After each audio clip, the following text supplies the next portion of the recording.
더 이상 지금과 같은 로켓 배송 서비스는 불가능하다. 투자 역시 중단될 수도 있다. 공정위가 과징금 1,400억 원을 부과하자 쿠팡이 낸 입장인데요.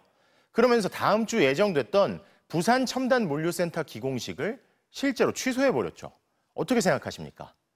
막대한 재고를 부담하며 로켓 배송을 유지해 왔는데 추천 판매가 불가능하면 로켓 배송 유지가 어렵고 그럼 소비자가 불편할 거다.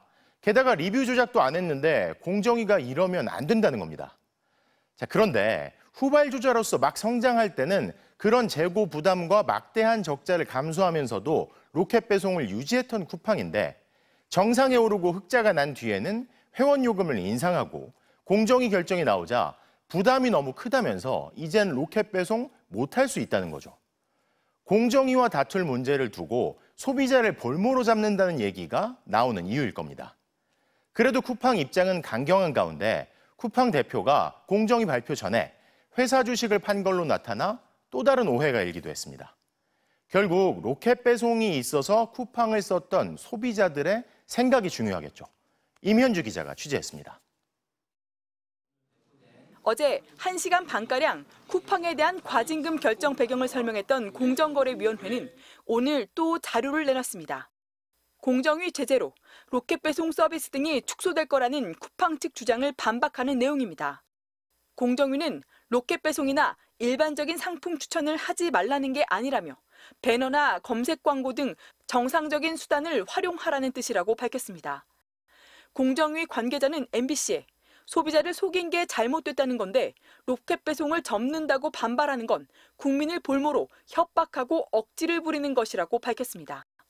쿠팡 측도 추가 반박 자료를 내놨습니다.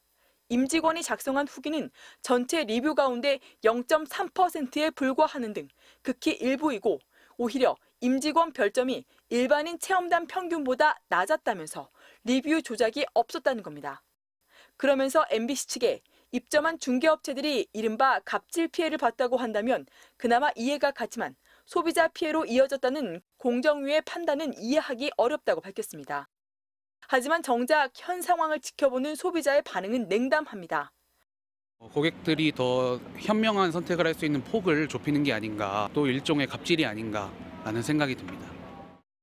회원비까지 올리면서 그래도 감수하고 로켓 배송을 이용을 하였는데 이렇게 중단하겠다 이러면 거의 협박조로 말하는 거에 대해서 굉장히 불쾌하고요. 국내 한 이커머스 업계 관계자는 MBC에 알고리즘과 임직원을 동원한 검색 조작을 엄중하게 보고 경종을 울린 결정이라는 평가를 전했습니다. 이런 가운데 쿠팡 강한승 대표가 공정위 제재를 앞둔 지난달 30일 쿠팡 주식 4만 주를 매각한 것으로 확인됐습니다. 쿠팡 측은 납세 목적으로 주식을 매각한 것이라며 공정위와 무관한 결정이라고 해명했습니다. MBC 뉴스 임현주입니다.